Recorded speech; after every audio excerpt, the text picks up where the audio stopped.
فاعوذ باللہ من الشیطان الرجیم بسم اللہ الرحمن الرحیم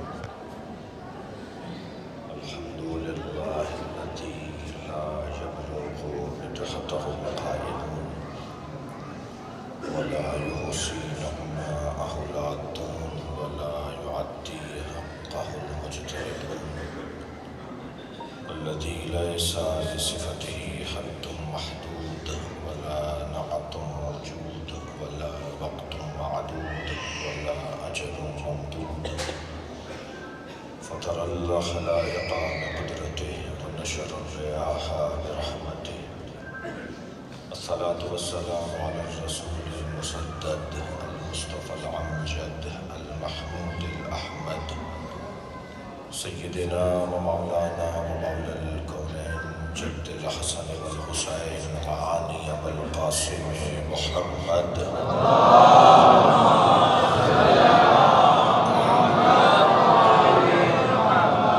وآله الطيبين الطاهرين المعصومين الذين قال الله إنما يريد الله ليذهب عنكم الرجس أهل البيت ويطهركم تطهيرا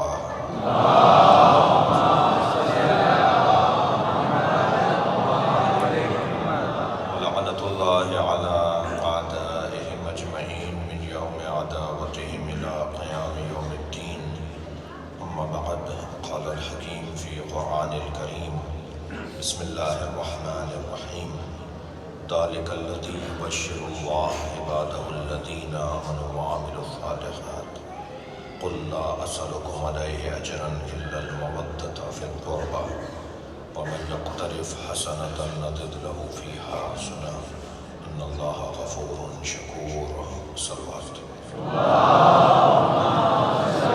نہیں کر پائے گا۔ آیت کا ترجمہ سنیں گے، ارشاد ہو رہا ہے ذَلِكَ الَّذِي يُبَشِّرُ اللَّهُ عِبَادَهُ الَّذِينَ آمَنُوا وَعَمِلُوا الصَّالِحَاتِ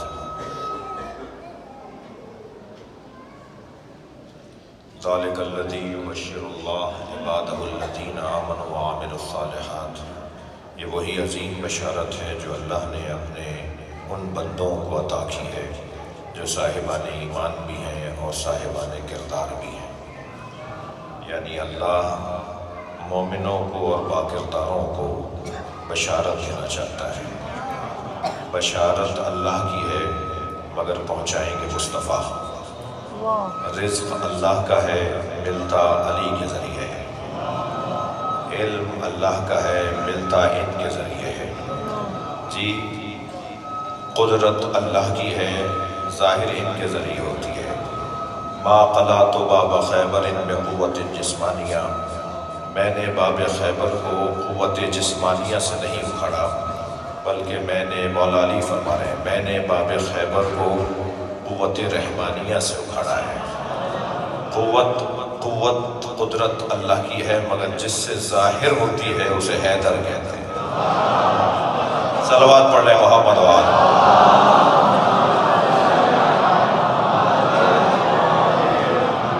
علم اللہ کا ہے ظاہر ان سے ہوتا ہے، قدرت اللہ کی ہے ظاہر ان سے ہوتی ہے۔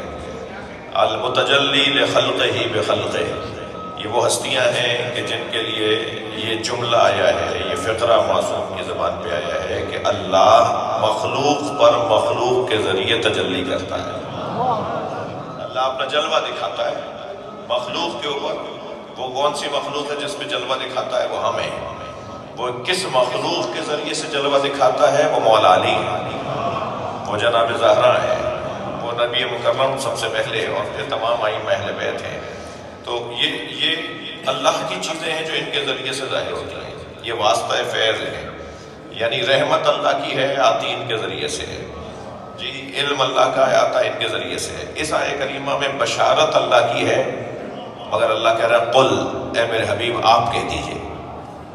اللہ خود نہیں کہہ رہا، بشارت اللہ کی ہے مگر کہہ رہا ہے قل۔ توجہ ہے یہ جو عقب میں میرے دوست ہیں یہ مگر بیٹھ جائیں تو میں کیونکہ سب آپ کو جی میری مدد کریں، ذرا مجلس کا رنگ رہنے دیں۔ ایک صلوات پڑھیں ذرا محمد والے۔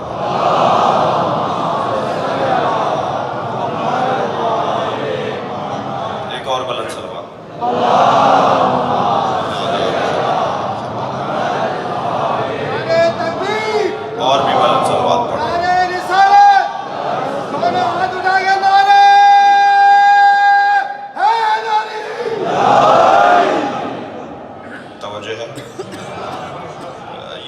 ذالک الذی یبشر اللہ، یہ وہ عظیم بشارت ہے جو اللہ نے دی ہے ان بندوں کو جو ایمان والے بھی ہیں، جو کردار والے بھی ہیں۔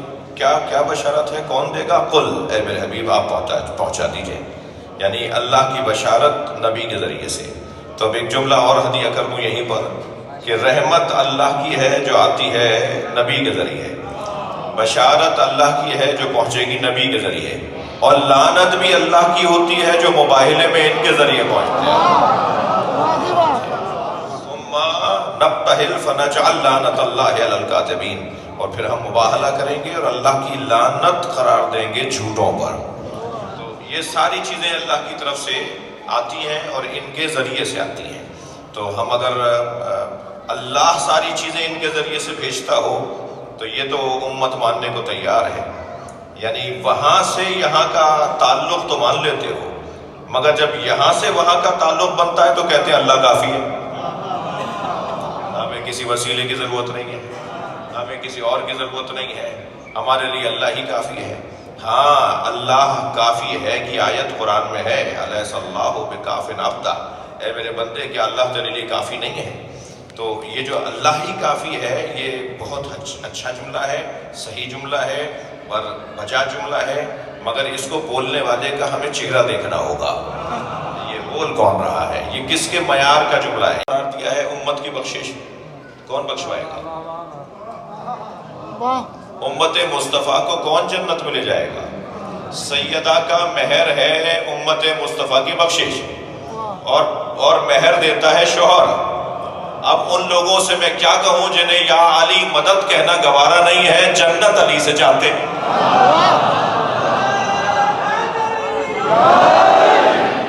کیسے انہیں سمجھایا جائے کہ بغیر علی کے تو تم جنت کی خوشبو بھی نہیں سونگھ پاؤ گے؟ 50,000 میل کے فاصلے سے، 50,000 سال کے فاصلے سے جنت کی خوشبو آنا لگے گی۔ جب جنت کی طرف امت بڑھ رہی ہوگی تو 50,000 سال اور وہ نوری سال اور وہ اتنے فاصلے سے جنت کی خوشبو آنا شروع ہوگی، اور اسے جنت کی خوشبو نہیں آئے گی جس کے دل میں علی کا بغض پایا گیا۔ علی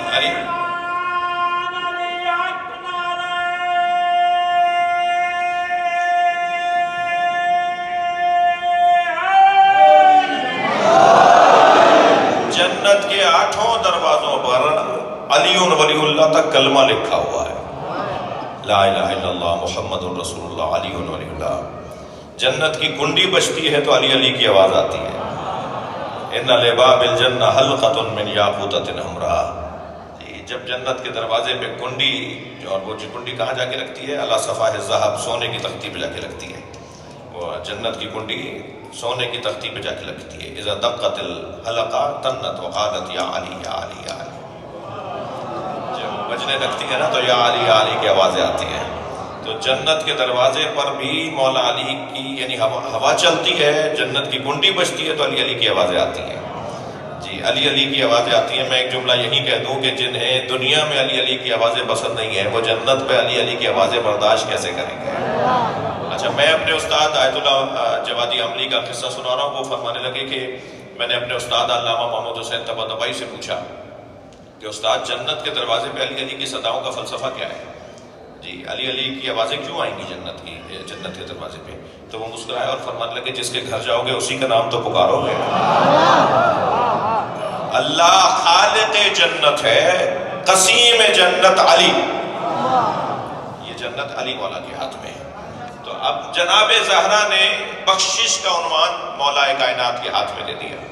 ہم سب کو جنت کا پروانہ، اس وقت جنت کا پروانہ علی کے ہاتھ کا جب نصیب ہوگا تب جنت کی طرف ہم جا سکیں گے۔ روایات میں ہے کہ فرشتہ جنت کے دروازے پہ کھڑا ہوگا اور ہر آنے والے سے کہے گا کہ تحریر دکھاؤ۔ وہ کہے گا کون سی تحریر؟ علی نے لکھ کر دیا ہے تمہیں، علی مولا جسے لکھ کر دیں گے وہ جنت میں جائے گا۔ تو جنت میں جانے کے لیے ضرورت ہے کہ مولا کائنات کی محبت کا اظہار ہو۔ عزیزو، کیا مقام ہے ان دونوں ہستیوں کا، جناب زہرا اور مولا علی۔ نبی مکرم نے معراج کے سفر میں دیکھا کہ ایک انگنت اونٹوں کی قطار ہے، جس کا آغاز بھی نظر نہیں آ رہا کہ وہ کہاں تک پہلا اونٹ جا چکا ہے، اور جس کا اختتام بھی نظر نہیں آ رہا کہ آخری اونٹ کہاں ہے۔ ان گنت اونٹوں کی قطار ہے، نبی معراج پر مشاہدہ فرما رہے ہیں، اور ان گنت اونٹوں پر بار لدھا ہوا ہے، سامان بھی لدھا ہوا ہے۔ اونٹوں کی گنتی کا پتہ نہیں ہے کہ اونٹ کتنے ہیں۔ نبی مکرم نے پوچھا، اے جبریل، یہ اونٹ اور ان پہ لدھا ہوا یہ مال کیسا ہے؟ توجہ ہے۔ تو جناب جبریل امین نے فرمایا، یا رسول اللہ، یہ اونٹ آپ کی فاطمہ کا جہیز لے کر جا رہے ہیں۔ یہ جتنا بھی مال لدھا ہوا ہے، جتنا بھی سامان لدھا ہوا ہے، یہ آپ کی فاطمہ کا جہیز ہے جو اللہ نے قرار دیا ہے۔ تو نبی مکرم نے فرمایا کہ ان میں سے ایک اونٹ بٹھاؤ، میں اپنی فاطمہ کا جہیز دیکھنا چاہتا ہوں کہ اللہ نے میری فاطمہ کا کیا جہیز بنایا ہے۔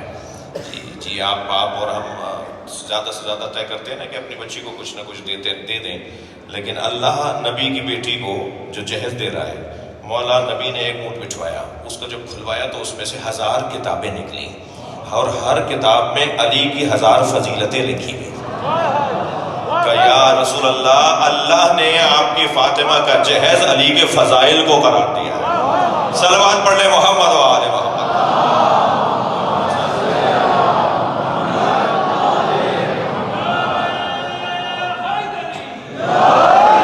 یہ مولا کائنات کی عظمتیں اور فضائل، کہاں سے بات شروع ہو کہاں بات ختم ہو، اتنا طے ہے کہ جناب زہرا کا مولا علی کے ساتھ جڑنا، ان کا تعلق، زوجیت کا تعلق، یہ مولا کائنات کے فضائل میں سے ایک فضیلت ہے۔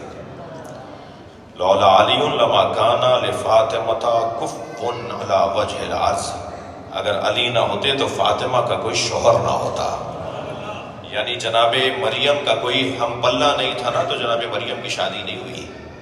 اگر مولا کائنات نہ ہوتے تو جناب زہرا کی بھی شادی نہ ہوتی۔ مولا کائنات برابر ہیں، مولا برابر ہیں جناب زہرا کے ساتھ۔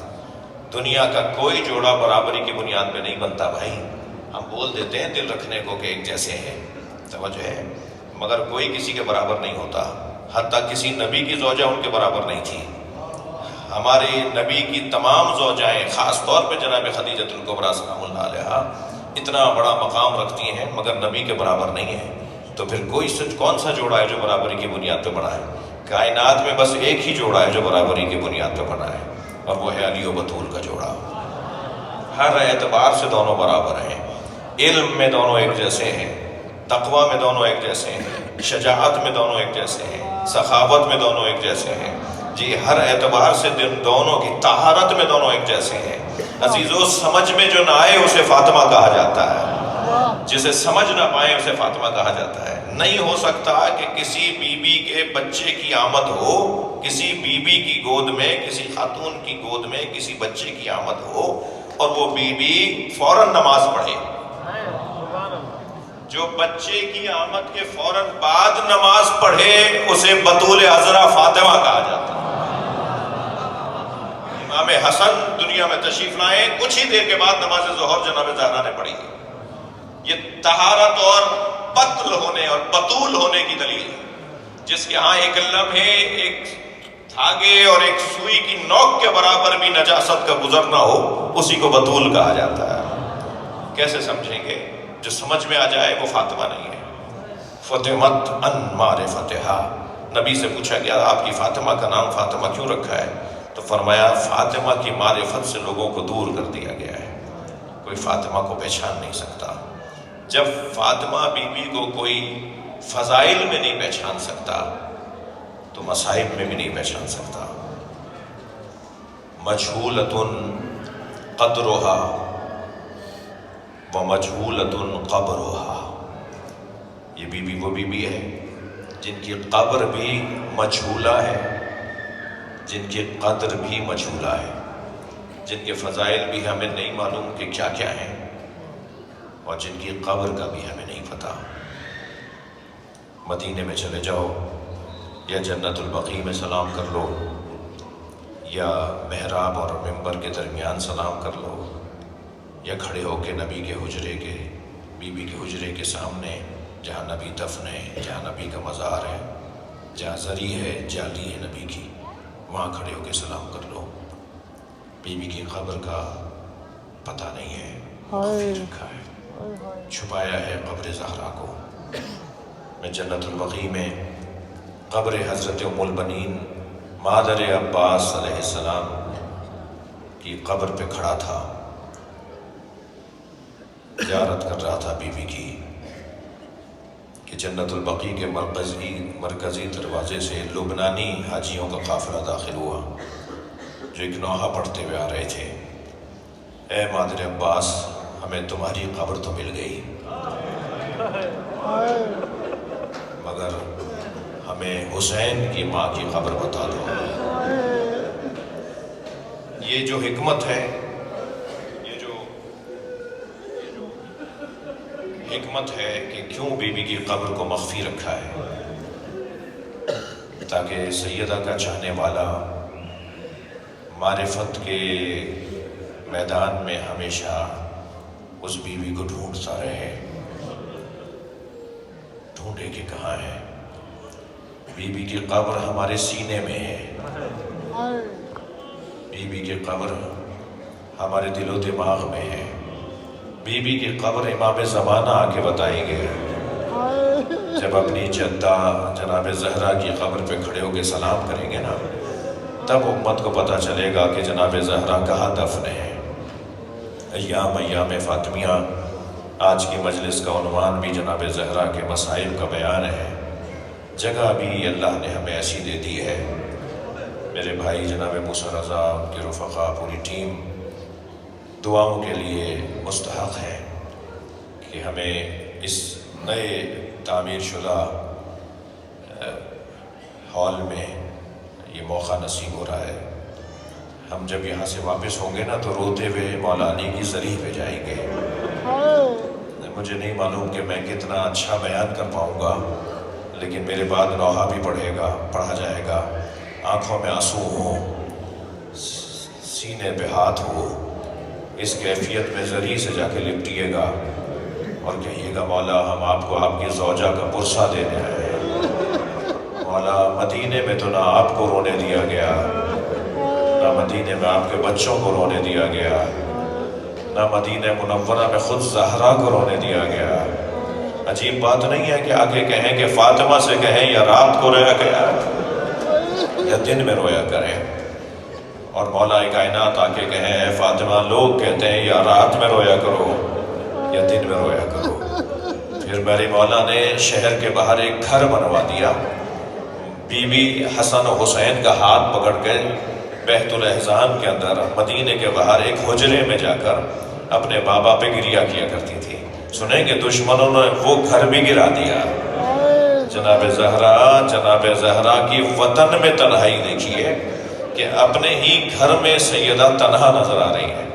اور میں نے ایک جملہ کہا کہ جناب زہرا کو خود بھی رونے نہیں دیا گیا، ان کے بچوں کو بھی جنازے میں رونے کا موقع نہیں ملا، اس لیے کہ جب وصیت فرمائی نا کہ یا علی مجھے رات کو غسل دیجیے گا، مجھے رات کو کفن پہنائیے گا، مجھے رات کو ہی دفن کر دیجیے گا، تو جب جنازہ تیار ہو گیا تو امیر المومنین نے حسنین سے فرمایا اگر تمہارے رونے کی آوازیں بلند ہو گئی تو اہل محلہ کو معلوم ہو جائے گا کہ زہرا کا جنازہ اٹھ رہا ہے۔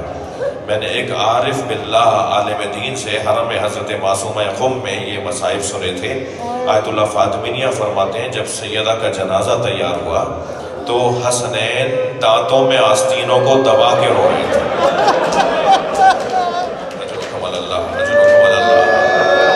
آپ کو کسی غم میں نہ رہا ہے سوائے اہل بیت کے ہمیں تو روتی رہی گھر میں حیدر سے بھی چھپ چھپ کے، عصمت کی طرح دکھ بھی پردے میں رہے تیرے، کچھ درد تیرے بھی بس جان کی فضا ہے، پہلو بھی شکستہ ہے۔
تو رو